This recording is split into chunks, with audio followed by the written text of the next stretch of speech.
What's up? It's Sean Linda from Two Black Guys with Good Credit.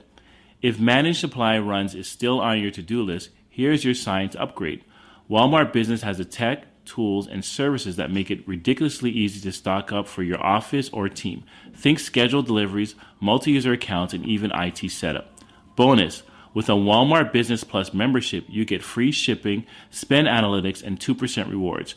Join the smart way to shop at business.walmart.com. Terms apply. There are a million reasons people start therapy. A breakup, burnout, a new job, whatever your reason, there is one place to start. Grow Therapy meets you where you are with support that actually sticks. Whether it's your first time in therapy or your 50th, Grow makes it easier to find a therapist who fits you, not the other way around. They connect you with thousands of independent, licensed therapists across the U.S., offering both virtual and in-person sessions, nights and weekends. You can search by what matters, like insurance, specialty, identity, or availability, and get started in as little as 2 days. And if something comes up, you can cancel up to 24 hours in advance at no cost. There are no subscriptions, no long-term commitments. You just pay per session. Grow helps you find therapy on your time. Whatever challenges you're facing, Grow Therapy is here to help. Sessions average about $21 with insurance, and some pay as little as $0, depending on their plan. Grow accepts over 100 insurance plans, including Medicaid in some states. Visit growtherapy.com/start now today to get started. That's growtherapy.com/start now. growtherapy.com/start now. Availability and coverage vary by state and insurance plan. Discover a legacy of excellence in the heart of Washington, D.C. At the Catholic University of America, where more than 130 years of graduate education meet innovation and purpose. Choose from over 100 graduate programs, including business, engineering, nursing, and public policy, all led by world-class faculty. Gain the skills, connections, and confidence to lead in your field. It's time to elevate your future. Learn more at catholic.edu/graduate.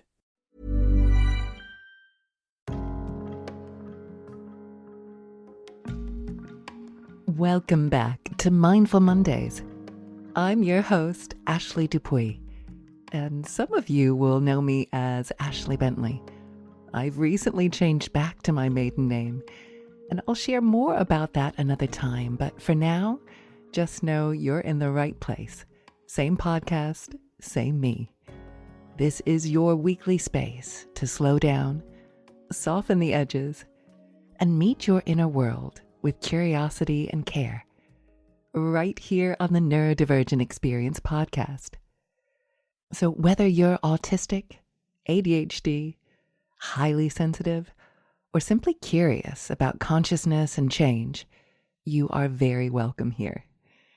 And last week, we explored resilience, getting comfortable being uncomfortable, and learning how to bounce back in a way that honors your nervous system.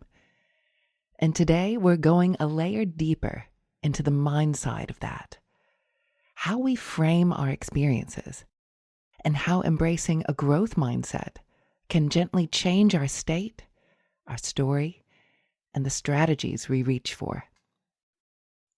So you might remember back in episode 3, we talked about the shoulds and the have-tos, and how shifting them into I get to can completely change how a moment feels.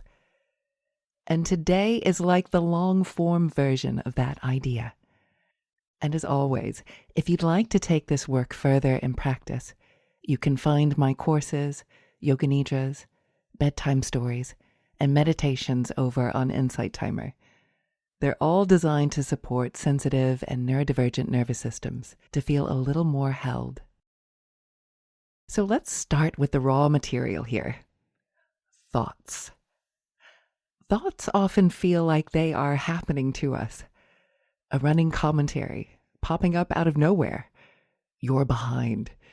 You should be further along. You'll never get this. And if you are neurodivergent, this internal commentary can be very loud and very persistent, especially if you've spent years masking, being misunderstood, or feeling out of step with the world around you. Now, science still doesn't fully understand how thoughts arise or where exactly they come from. Some of the greatest minds in neuroscience will happily tell you this is still a mystery. But we do know two crucial things. You are not your thoughts, and you can change your relationship to them. So one of my favorite questions here is, can I look at my thoughts rather than through them? When you look through a thought, like I'm useless, the world appears tinted with that belief. Everything you see becomes evidence for it. But when you look at that thought, almost like a cloud passing through the sky of your awareness, you create a little bit of space. And in that space, you can remember, thoughts are not facts. They are mental events. They are stories your brain is telling, often to try and protect you, and often based on very old data. And for neurodivergent nervous systems, which are often wired for pattern detection and threat detection, this becomes a superpower once it's harnessed. The same brain that can catastrophize brilliantly can also reframe brilliantly once you learn how. And this is especially relevant if you live with OCD, which is part of the wider neurodivergent landscape. All human brains generate a constant stream of thoughts. And for many neurotypical people, most of these rise and fall below conscious awareness. Our neurodivergent brains can have more conscious awareness of these thoughts. And with OCD, it can feel as though the volume on that stream is turned up, and the spotlight of awareness gets stuck on particular thoughts, especially the scary, strange, or taboo ones. So that doesn't mean that your brain is worse. It means you're more conscious of what most people barely notice. So the difficulty isn't the existence of intrusive thoughts. Every brain has those. It's the meaning we give them and the compulsions that follow. This is why the practice of remembering that thoughts are not facts can be so powerful, particularly for OCD. You're not choosing those thoughts, but you can slowly learn to choose how much authority you give them. And that's where growth mindset and reframing become really supportive companions. So psychologist Carol Dweck introduced the language of a fixed and growth mindset. A fixed mindset assumes your abilities and intelligence are pretty much set. A growth mindset sees them as flexible, things you can develop with effort, learning, and support. And on paper, that sounds very simple, doesn't it? But in a neurodivergent or sensitive nervous system, it can be more layered. Many of us have had repeated experiences of struggle in work, school, relationships that taught us, I'm not good at X. I can't do Y. I always fail at Z. That's not just a belief. It's often a protective strategy. If you have been repeatedly shamed or overwhelmed, saying I can't can feel safer than risking another painful attempt. So I want to be very clear here. Adopting a growth mindset is not about gaslighting yourself into pretending everything is equally easy for everyone. It's about gently shifting from, I'm broken and I'll never change, to, I have a unique brain and body, and within that reality, there are still ways to grow, adapt, and support myself. So a growth mindset in this context might sound like, learning is harder for me in noisy environments, but I can find ways that work for my brain. Or, planning is difficult with my ADHD, but I can experiment with systems, reminders, or body doubling. Or, my sensory overwhelm is real, and I can still grow my capacity to meet it with more tools and support over time. So at its heart, a growth mindset is about seeing challenges as opportunities to learn, not proof that you're failing. It's about valuing practice over perfection. And for your nervous system, this shift is profound. Instead of every hard thing feeling like a verdict on your worth, it becomes a field for experimentation. So a growth mindset and reframing are deeply connected. You can't really have one without the other. Reframing is the practice of changing how you interpret a situation, not in a fake, toxic positivity way, but in a way that is more truthful and more helpful. It's about asking, is there another story I could tell about this moment that leaves me feeling more resourced and less trapped? So a few everyday neurodivergent friendly examples could be, let's say you miss a deadline because your executive function has crashed. An old frame might be, I'm hopeless and unreliable. But you could reframe that to be, my nervous system has hit its limits. This is information about what supports I need next time, not proof of my worth. Another example could be you leave a social event early because your sensory system is fried. The old frame might be, I'm so antisocial. Everyone must think I'm rude. The reframe could be, I honored my capacity. That's actually an act of self-respect and nervous system care. Or another example could be that maybe you struggle to start a new habit. The old frame on that might be, I clearly don't have what it takes. Or you could reframe it to be, my brain finds initiation hard. Tiny flexible steps will probably work better than big rigid ones. And notice how in all of these examples, the facts don't change. What changes is the meaning, and meaning is what your nervous system responds to most. And back in episode 3, we played with shifting I have to into I get to. I have to do my admin becomes I get to support my future self by doing this now. I have to rest can become I get to give my nervous system what it genuinely needs. Now, these may sound small, but your body hears those words. It feels the difference between obligation and choice. And if you've listened to episodes 12 and 20, where we explored the stories and the narratives we live inside, you'll probably hear the echoes here. Reframing and a growth mindset are two of the most powerful tools we have for actually shifting those stories. Not just intellectually, but in a way that your nervous system can feel. Each small reframe is like editing a single line in the script of your life. And over time, that script becomes more truthful, more spacious, and more on your side. So this is where mindset stops being fluffy and becomes very practical for your state.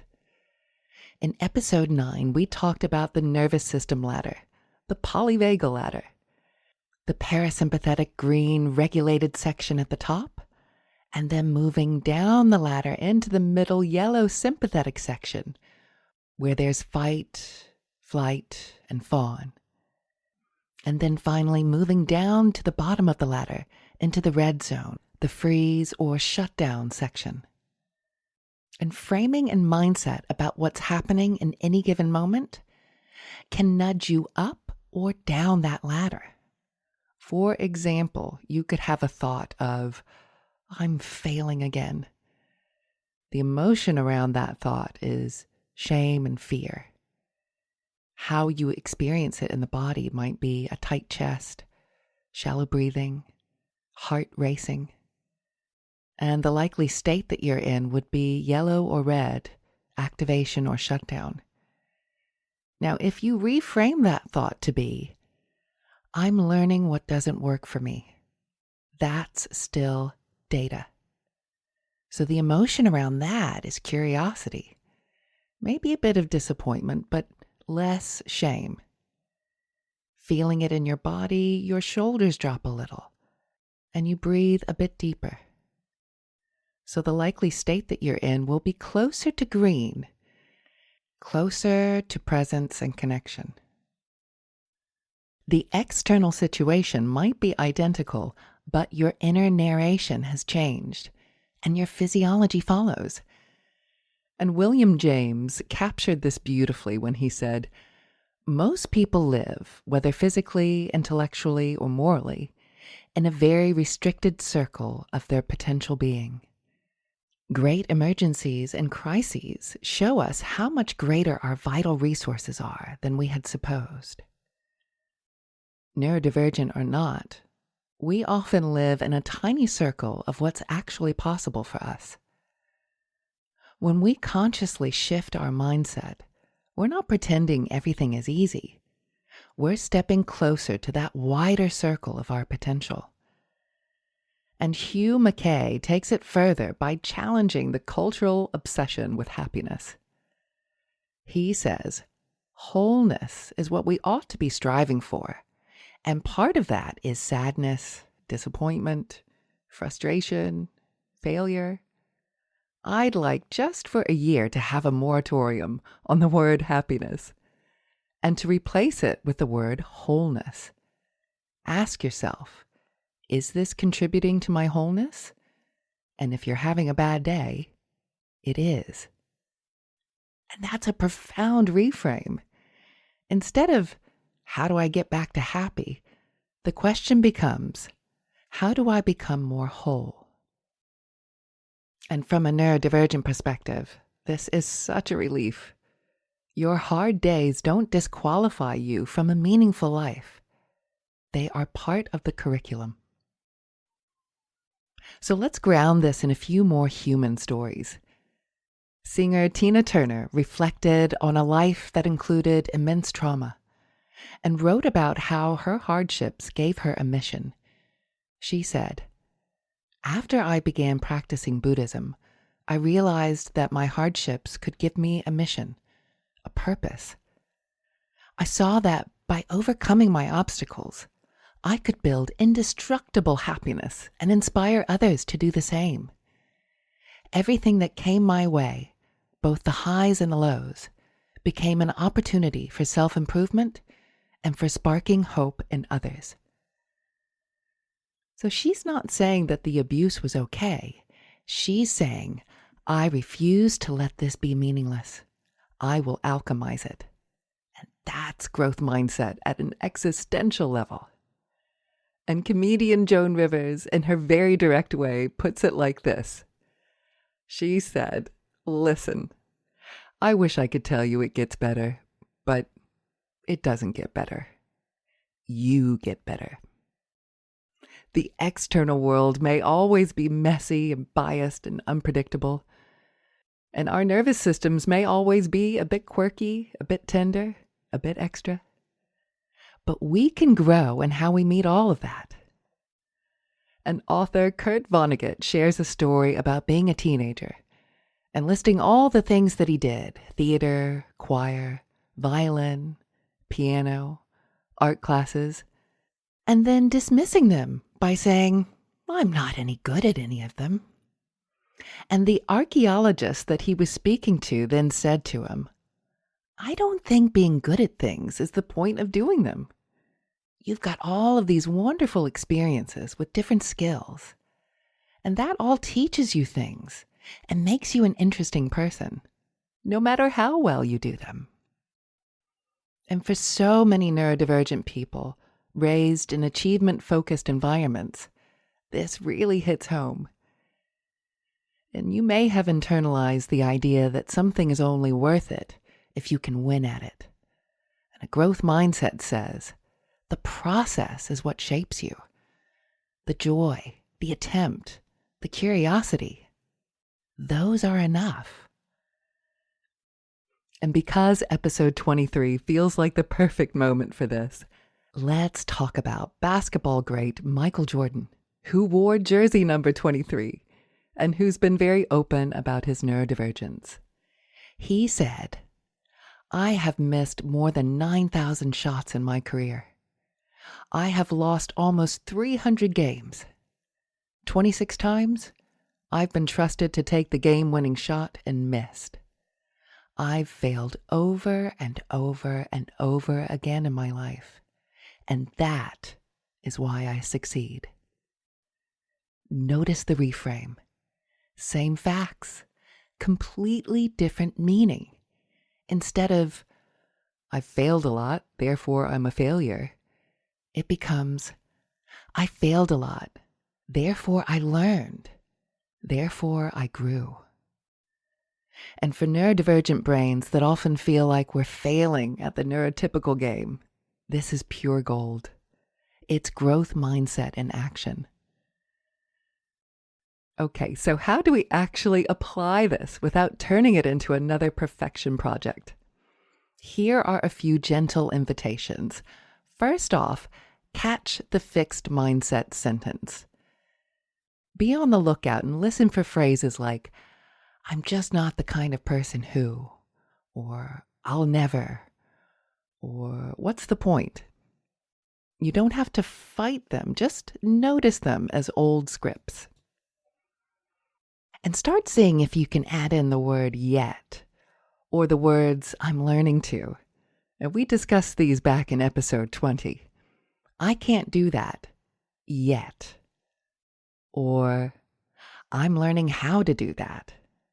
Tiny change, huge nervous system difference. Also, ask the wholeness question. Instead of, "Is this making me happy?" you could try, "Is this contributing to my wholeness?" And if you're having a hard day, but you're being honest and setting boundaries or resting, that's wholeness. Remember your circle of control. And we went deep into this in episode 15, so I won't reteach it here. But mindset and reframing sit firmly inside that circle. You can't control other people, the past, or the future, but you can gently influence the story you tell about what's happening now. And start practicing tiny reframes. Not, "My whole life is secretly amazing," but little shifts like, "This is hard" can turn into, "This is hard and I'm learning something."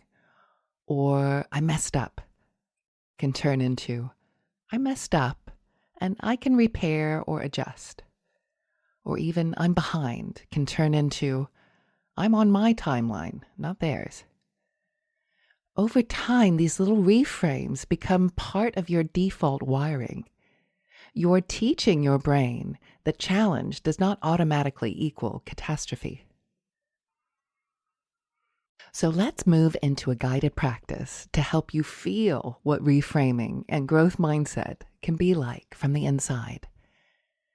And if you are currently driving or operating heavy machinery, please ensure to pause the recording now until you can safely come back into stillness. And just find a comfortable position, either seated or lying down, ensuring you are nice and warm and cozy and fully supported. And just let your body be as comfortable as it can reasonably be right now. And whenever you're ready, gently close your eyes. And let's take a slow breath in through the nose. And a long, easy breath out through the mouth.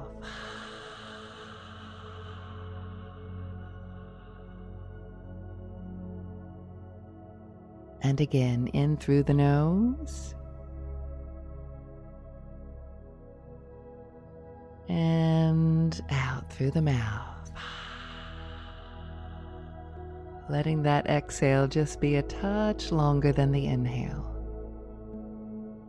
signaling to your nervous system we are safe enough to soften.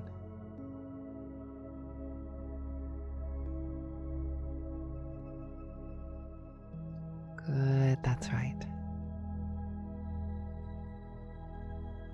And can you now just imagine, only imagine now, standing in front of a building.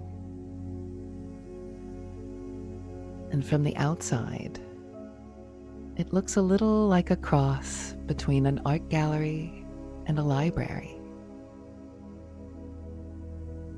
Big windows, warm light spilling out onto the pavement. This is the gallery of your life. And when you're ready, step inside. And the space is quiet and soft. And the air feels calm. And on the walls are framed images, moments from your life. Some are big, some are small. Some you're proud of, and some you'd rather forget.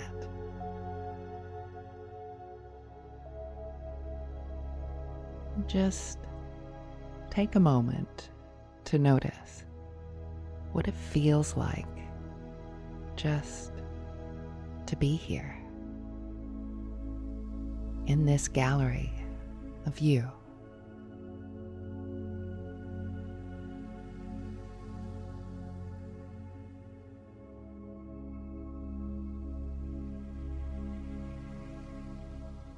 And as you walk slowly along the first wall, you come to a frame that holds a memory of something you often judge yourself for. It might be a meltdown, a missed deadline, a relationship that ended, a time you felt you failed or were too much. Just let your intuition choose.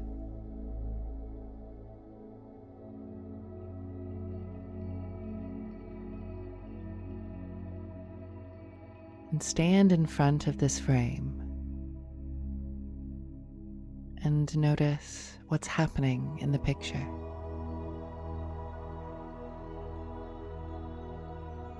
You might see your younger self or last week you.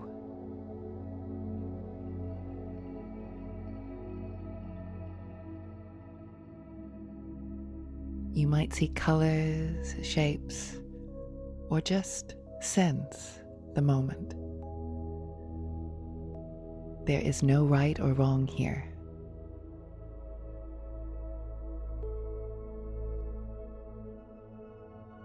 And as you look, notice what thoughts arise. What a mess. I should have known better. I always do this. This is the old frame, the fixed mindset story. And now gently imagine that beneath the image, there's a little plaque, like in a museum, with some words on it.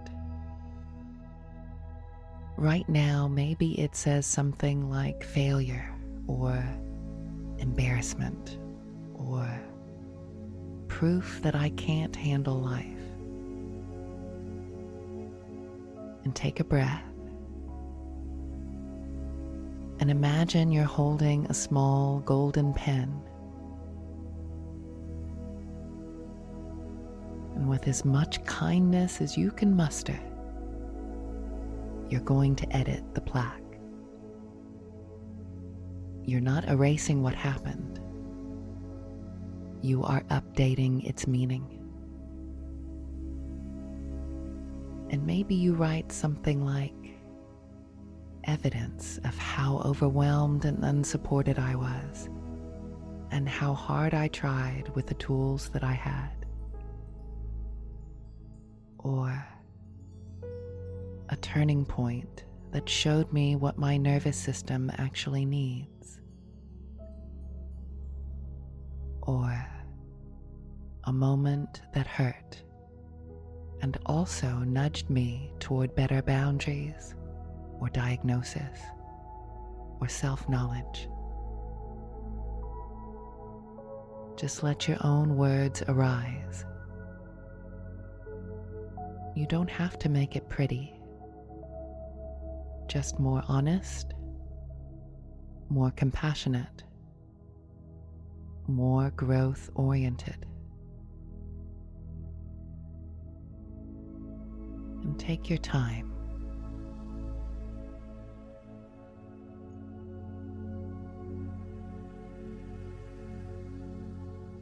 And when you're ready, step back and read the new plaque to yourself.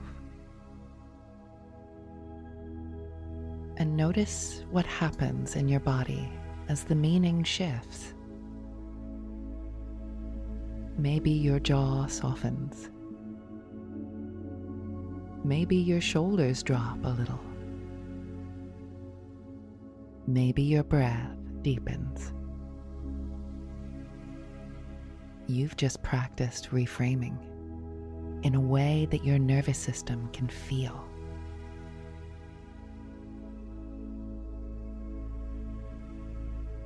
And now, slowly move along to another frame. This one shows you doing something you enjoy, regardless of how good you are at it. Drawing, gaming, singing, hyper-focusing on a special interest, trying a new hobby. And just see yourself in the act of doing, not performing, just absorbed. And underneath, there's another plaque that might have read, pointless, or a waste of time, or not good enough to count. And again, pick up your golden pen, and drawing on Kurt Vonnegut's archaeologist friend, you might write something like, evidence of a rich, interesting life, full of varied experiences. Or a moment where I let myself play, not to win, but to live. Or proof that I am more than achievement. I am a full human being. Let your own reframe emerge.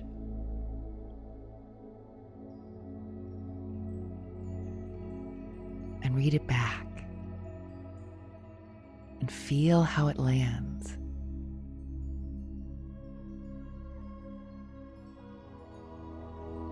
Good, that's right.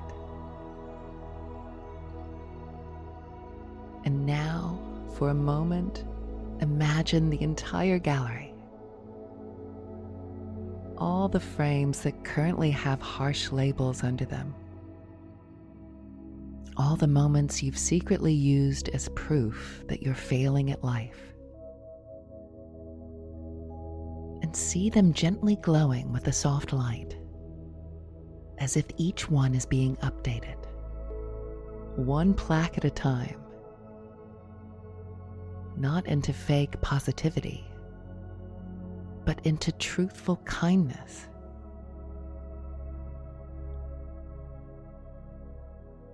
And as you do that, notice that some frames now read, evidence of survival, or data about what I need, or beginning of a new chapter,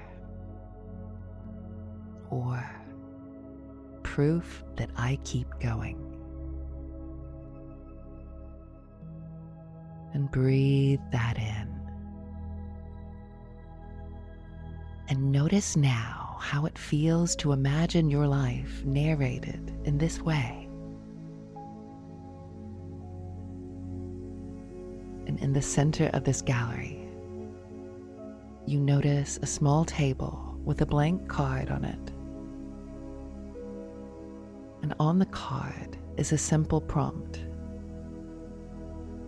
In the story of my life, I am learning to see myself as someone who... ...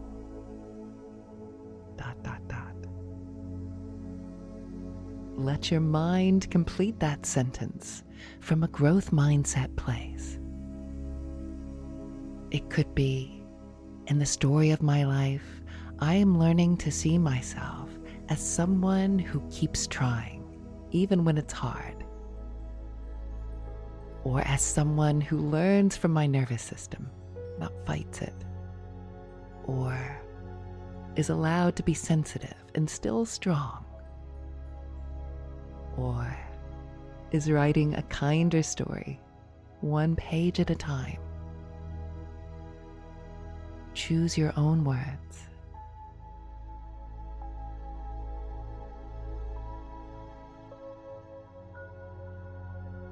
And hold that sentence gently in your awareness, like a seed.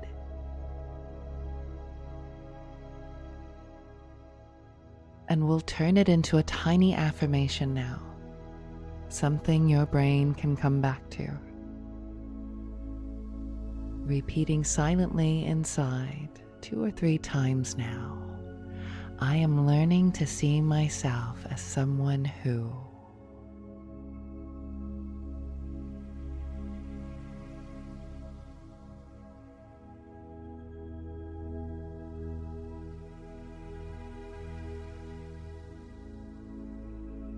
And really let these words soak in,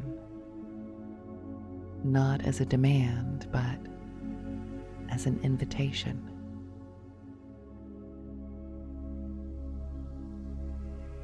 As you now begin to leave the gallery, walking towards the door, and notice how it feels to know you can come back here anytime to renegotiate the plaques, to soften the verdicts, to see your life with more context and compassion. And step out of the building now and back into your physical surroundings. And feel the surface beneath you. And notice any sounds in the room. And feel your breath moving in and out. And gently wiggle your fingers and toes. Maybe roll your shoulders or stretch if that feels good. And whenever you're ready, and not a moment before, you can feel free to gently open your eyes. Thank you so much for joining me today. As this episode comes to a close, remember, a growth mindset and reframing are not about blaming yourself for not thinking positively enough. They are about reclaiming some of your inner authorship, especially in a world that has told many of us very narrow stories about what we're capable of. Today we explored thoughts as events you can look at, not identities you must look through. And if you'd like to keep practicing this work with support, you can find me on Insight Timer. Just search for Ashley Dupuy, where there are meditations and courses designed to help your nervous system and your mindset become steadier allies, especially if you're neurodivergent or highly sensitive. And next week on Mindful Mondays, we are going to explore gratitude, but not in the usual kind of way. We'll look at what the science actually says gratitude does to the brain and the nervous system, how it can shift our state without denying pain, and how to practice it in a way that feels authentic for sensitive and neurodivergent minds. No forced positivity here, and no guilt if you can't feel it yet. So if you've ever felt resistant to gratitude practices or secretly wondered why they're so hard when everyone says they're simple, next week's episode is for you. Until then, may you remember you are not your thoughts. You are the one who can choose, little by little, how to look at them. And as always, remember, we are all just walking each other home.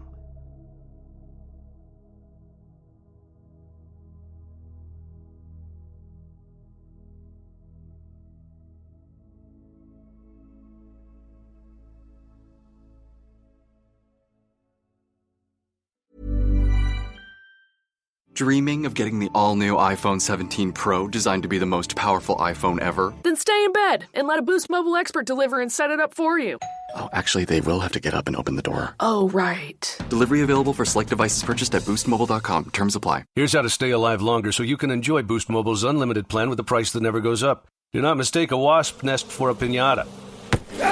Stay alive and switch now at Boost Mobile. After 30 gigs, customers may experience slower speeds. Customers will pay $25 a month as long as they remain active on the Boost Mobile Unlimited plan.